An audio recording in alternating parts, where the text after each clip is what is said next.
정부는 주말까지 확산세가 꺾이지 않으면 사회적 거리 두기를 최고 수준인 3단계까지 격상하는 방안도 검토하겠다고 밝혔는데 자세한 소식은 김윤 서울대 의료관리학과 교수와 함께 짚어보겠습니다. 어서 오세요.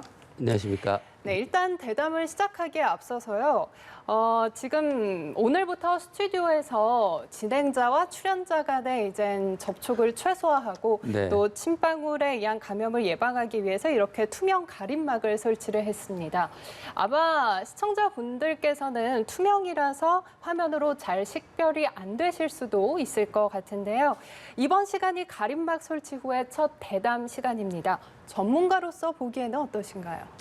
지금처럼 예. 감염의 위험이 굉장히 높은 상태에서는 적절한 조치라고 생각합니다. 예. 방송국도 안전한 건 아니니까. 예, 지금 조금 전에 이렇게 집계 현황이 나왔는데요. 조금 전에 어제 이어 오늘도 300명대 신규 확진자가 나왔습니다. 네. 현재 확산 추이는 지금 어떻게 보고 계세요? 현재 확산 추이는 지난 이제 예. 며칠간 지속됐던 사랑조의 격발, 그다음에 광화문에서의 집회, 그다음에 그 이전부터 계속됐던 그 지역사회에서의 광범위한 소위 예. 깜깜이 감염이라고 하는 게 지금 계속되고 있는 상황인 것 같습니다. 지금 이게 더 확산될지 아니면 그 감소세로 돌아설지는 이번 주말을 지나봐야 알 수 있을 것 같습니다. 예, 지금 국내 감염이 315명인데 오늘 또한 서울에서 127명, 그리고 경기에서 91명, 인천에서 21명이 나왔습니다. 네네. 아무래도 수도권에서 계속해서 확진자가 급증하고 있는 추세인데 네. 이 또한 어떻게 보고 계세요? 그러니까 수도권에서의 집단 감염이 이제 예. 극히 위험한 이유는 수도권에 이제 우리나라 전체 인구의 절반 정도가 지금 집중되어 있는 예. 상황이기 때문에 우리가 지난 2월, 3월에 경험했던 대구 경북에서의 집단 감염보다 훨씬 더 큰 규모의 감염으로 발견할 개연성이 높다는 데 이제 위험성이 있고요. 예. 또 대구 경북에서의 신천지 감염과 비교해 보면 비교적 신천지의 경우에는 그 내부에서 2차 감염, 3차 감염이 예. 일어나는 대상자의 명단이 쉽게 확보됐고 상대적으로 쉽게 그 진단 검사와 역학 조사가 이루어진 반면에 지금 사랑제일교회 그리고 광화문에서의 집회 협조가 잘 안 되고 집회 참석자는 특정되지 않고 하는 예. 이유로 그 방역 당국의 역학조사와 역학조사를 통한 그 접촉자 관리가 신속하고 효과적으로 이루어지기 어렵다는 점에 더 위험성이 있는 것 같습니다. 예, 지금 서울 같은 경우에는 진단검사에서 양성 판정을 받는 비율이 이달 네. 들어서 7배 이상 급등했습니다. 네. 아무래도 집단 감염 때문으로 보이는데 네. 뭘 의미한다고 봐야 할까요? 그 과거에 이제 1% 예. 미만으로 내려갔던 게 지금 4%대까지 올라왔는데요. 이것은 그만큼 소위 무증상의 조용한 전파자들의 숫자가 많다는 것을 예. 의미합니다. 그래서 이 숫자는 결국 우리가 감염 경로를 알 수 없는 깜깜이 감염의 추가적인 발생 비율과 아마 비례할 가능성이 대단히 예. 높습니다. 그래서 이 비율이 올라간다고 하는 것은 방역 당국이 단기간 내에 방역을 통해서 코로나19의 감염률, 확진자 수를 효과적으로 낮추기 굉장히 어려울 거라는 점을 시사하는 결과입니다.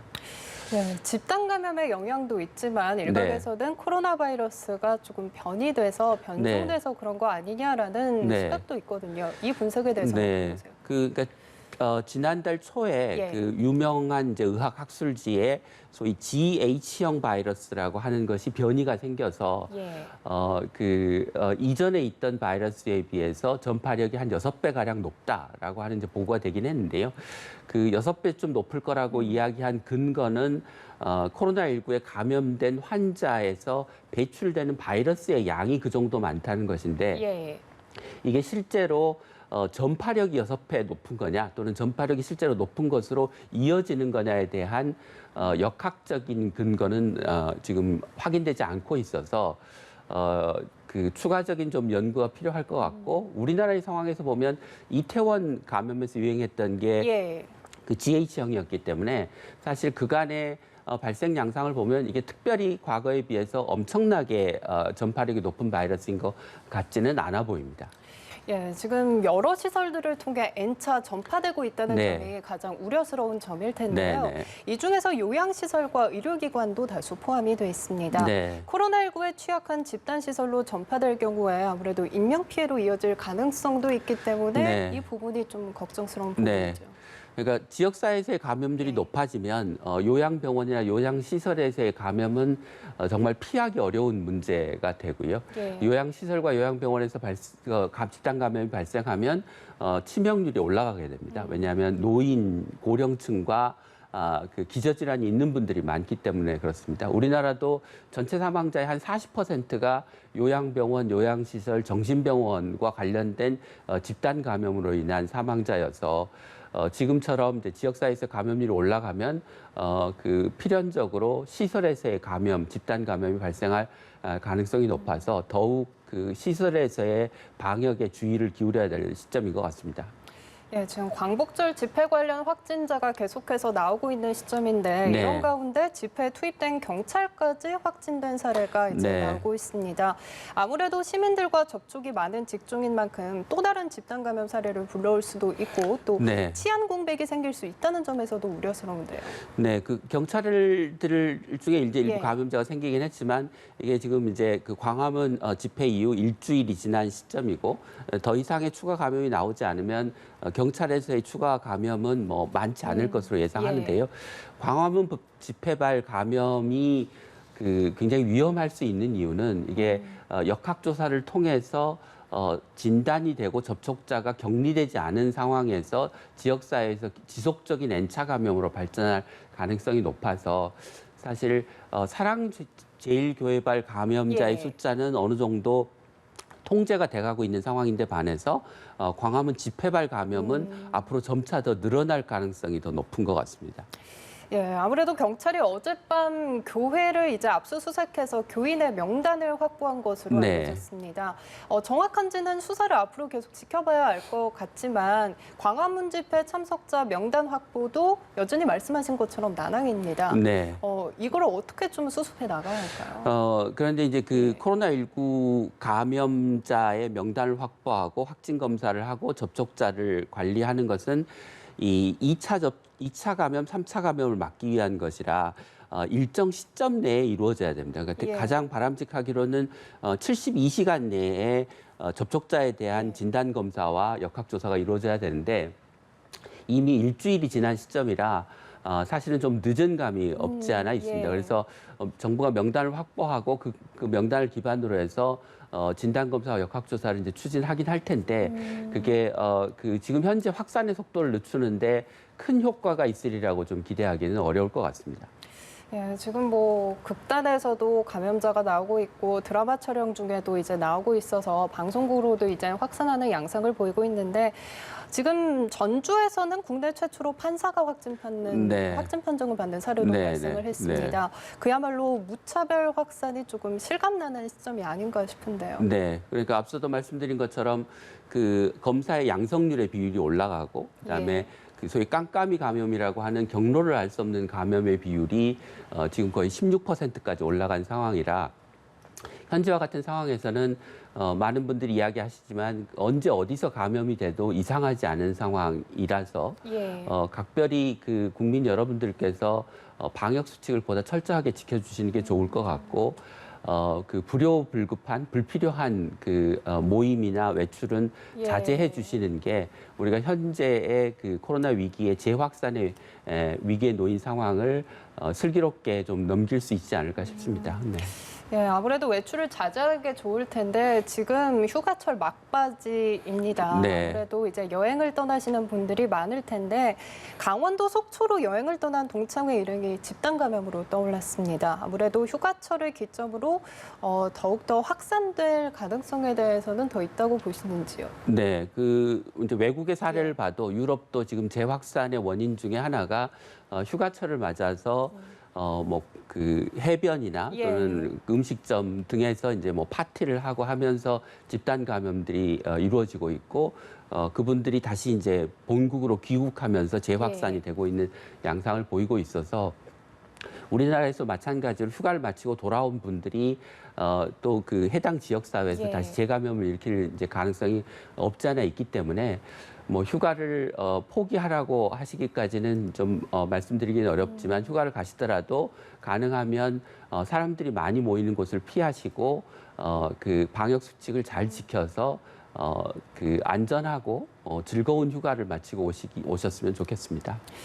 지금 교육 현장 또한 비상입니다. 네. 인천 등에서는 2학기 개학을 앞두고 이제 학원 등에서 확진자가 잇따라 발생해서 교내 감염 우려도 굉장히 큰 상황인데요. 네네. 지금 등교가 불발된 사례도 등교 이후 가장 많다고 하죠. 네네, 그렇습니다. 그러니까 지금 이제 사랑제일교회 발로 시작한 감염이 지역사회로 퍼져나가면서 학생들이 이제 그 상태에서 등교를 하게 되면 예. 학교 내에서의 감염이 이제 확산될 우려가 있기 때문에 교육 당국이 등교를 자제하거나 또는 등교하는 학생의 숫자를 이제 줄이고 있는데요.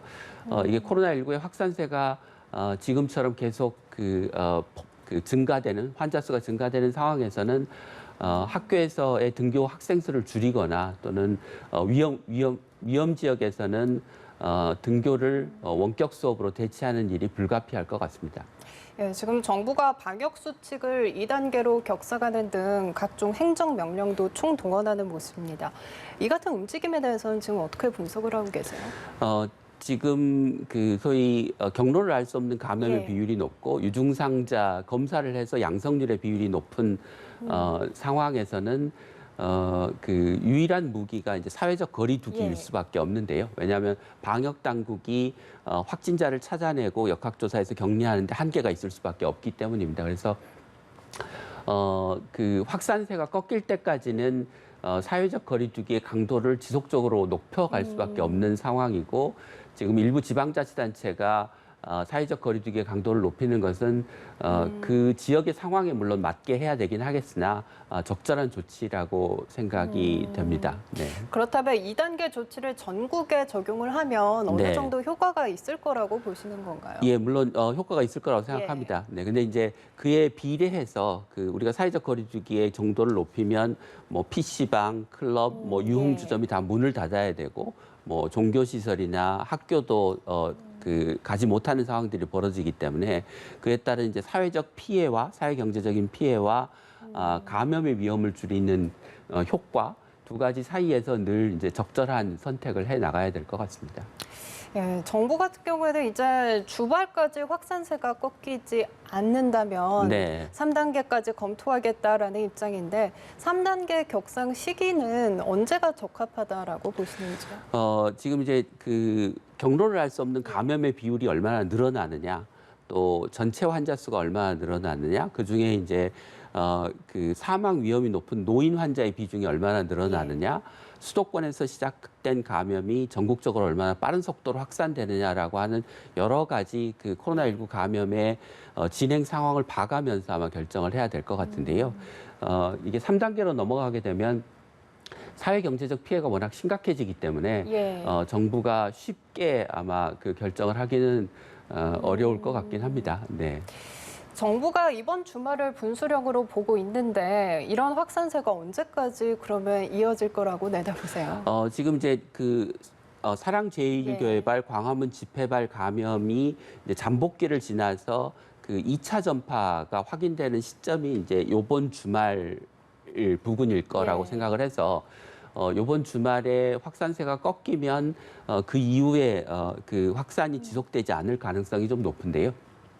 그 이후에도 이제 확산이 계속해서 지속되면 우리가 불가피하게 지역사회 감염을 줄이기 위해서 사회적 거리두기를 3단계로 격상하는 것을 고려하지 않을 수밖에 없을 것 같습니다.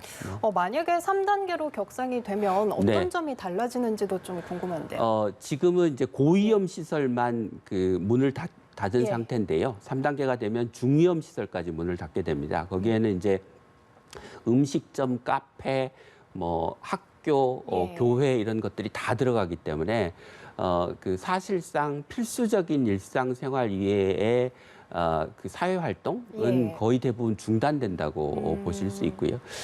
정부가 한 가지 선택할 수 있는 방식 중에 하나는 3단계 원래 하기로 한 모든 종류의 그 조치를 다 취하는 게 아니고 그 중에서 감염 전파를 억제하는 데 효과적일 거라고 생각되는 일부 예. 조치를 선별적으로 선택하는 것도 방법일 것 같습니다. 예, 지금 코로나19 재확산에 따른 또 병상 확보 문제를 짚어보지 네. 않을 수가 없을 텐데요. 특히 교수님 같은 경우에는 보건 정책을 연구하고 또 설계하는 의료관리학 전문의신데 현재 상황에서 의료 공백 문제가 발생했을 시에는 어떻게 대처하는 게 좋다고 보시는지요? 이제까지 이제 정부가 주로 네. 공공병원에 의존해서 코로나19의 환자를 진료해 왔고 또 민간 병원을 참여시킨다고 해도 그 병원이 제공하는 몇 개 소수의 병상 중심으로 그 병상을 확보해서 환자를 치료해 왔습니다. 그런데 이게 과거처럼 뭐 20명, 30명, 40명대의 환자가 발생할 때는 그 괜찮은 방법일 수 있는데 지금처럼 대량으로 환자가 발생하면 그 병상 단위로 병상 확보해서 예. 환자를 치료하는 것은 굉장히 어려운 일이라 지금은 병원의 책임을 좀 더 예. 포괄적으로 맡기고 환자가 생기는 데 비례해서 병원들이 비응급 환자의 진료를 줄이면서 그 남는 병상을 예. 코로나 환자 진료에 사용할 수 있도록 하는 방식으로 예. 전환을 해야 될 것 같습니다. 그래서 그 전환의 시기를 늦추면 지금 병상 부족 현상이 나타날 수밖에 없고 우리가 과거 대구 경북에서 보았던 것처럼 입원을 못하고 사망하는 환자들이 수도권에서도 생길 수 있다는 점을 좀 정부 당국이 좀 심각하게 인식하고 지금부터라도 병상 동원 체계를 예. 좀 바꾸는 게 좋지 않을까 싶습니다. 예, 그리고 날씨가 더워지다 보니까 많은 분들이 이제 그동안 침방울 마스크를 많이 구매를 네. 하셨었는데 아무래도 코로나19가 좀 심각해지다 보니까 네. KF 마스크 수요가 부쩍 다시 늘었습니다. 네, 네. 수급에는 좀 문제가 없을까요? 아직까지는 별 문제가 예. 없을 것 같습니다. 정부가 기존적으로 생산량을 늘려왔고 국민들도 뭐 많이 이제 예. 예를 들면 미리 사두신 부분들이 있기 때문에 당분간은 수급 문제가 심각할 것 같지는 않아 보입니다. 네. 예, 그리고 또 이젠 치료제 또 백신 개발이 네, 네. 현재 어느 단계까지 왔는지 네. 이 부분에 대해서 이제 궁금하신 분들도 많을 것 예, 같아요. 네. 사실 여러 제약회사에서 지금 뭐 연구에 앞다퉈서 이젠 뛰어들었지만 사실 임상 단계도 아직 남아 있고 많은 부분들이 아직 좀 남아 있는 현실인데 이 부분에 대해서 교수님은 지금 어떻게 뭐 보고 많은 계세요? 전문가들이 예측하듯이 연내에 백신이 승인이 될 거는 같은데요. 실제 접종이 이루어지는 거는 아마도 예. 내년 연초쯤이 될 것 같고 그런데 이제 그 생산 물량을 국제적으로 공정하게 예. 배분하는 것 때문에 우리 많은 국민들이 접종을 받기까지는 적어도 1년 이상의 기간이 소요될 것 같습니다. 그래서 백신이 있으면 이제 문제가 해결되긴 하겠지만 당분간은 사회적 거리두기와 개인의 방역 수칙, 예. 마스크 쓰기가 우리가 가진 코로나와의 싸움에서 굉장히 중요한 무기라고 하는 점을 뭐 다시 좀 이해하셔야 될 것 같습니다. 예, 알겠습니다. 오늘 말씀 여기까지 듣겠습니다. 지금까지 김윤 서울대 의료관리학과 교수와 함께 코로나19 상황 짚어봤습니다. 고맙습니다.